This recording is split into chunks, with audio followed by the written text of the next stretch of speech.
లేదు అత్తమ్మ గారు, కొంచెం పులుపు దిగాలి, దిగితే వేసవి కాలంలో ఒక రకంగా గ్రీటింగ్స్ చెబుతుంది మనకి ఆవకాయ. చాలా ఆనందాన్ని, అభిరుచిని రుచిగా మార్చి అందిస్తుంది.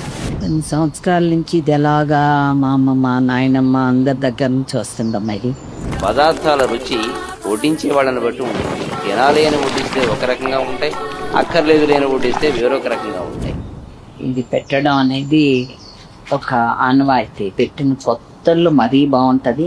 ఆ కొత్త ఆవకాయ తీసి పెద్ద బేసిన్ లో కలిపి అన్నం ఇంత నూనె పోసి నూతి చట్టా మీద పిల్లలందరినీ చుట్టూ కూర్చోపెట్టి అమ్మ చేతిలో బేసిని పెట్టుకుని ఆ కొత్త ఊరగాయ ముద్దలు ఒక్కొక్కడి చేతిలో పెట్టినప్పుడు మళ్ళీ తన వరకు వచ్చే లోపల తిన్న ఆవకాయ ముద్ద అన్నపు రుచి, నీకు స్వర్గం ఉన్నది అని నువ్వు అనుకుంటే దాని సుఖం కూడా అంత ఉంటుందో లేదో నేను చెప్పలేదు.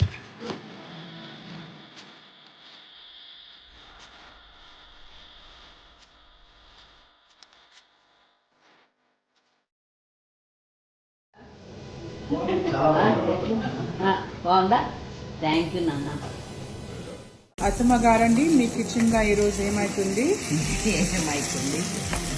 దోశ అయిపోయింది. My son is cooking. Women's డేను he is only cooking for us today. Let's make everyday women's day. Ram Charan గారు ఏం వండుతున్నారండి? Paneer tikka for my mom. అత్తమ్మ గారండి, మీ కిచెన్ గా ఈ రోజు ఏమైతుంది? ఏమైతుంది? దోశ అయిపోయింది. My son is cooking. Women's డేను he is only cooking for us today. Let's make everyday women's day. Ram Charan గారు ఏం వండుతున్నారండి? Paneer tikka for my ma'am.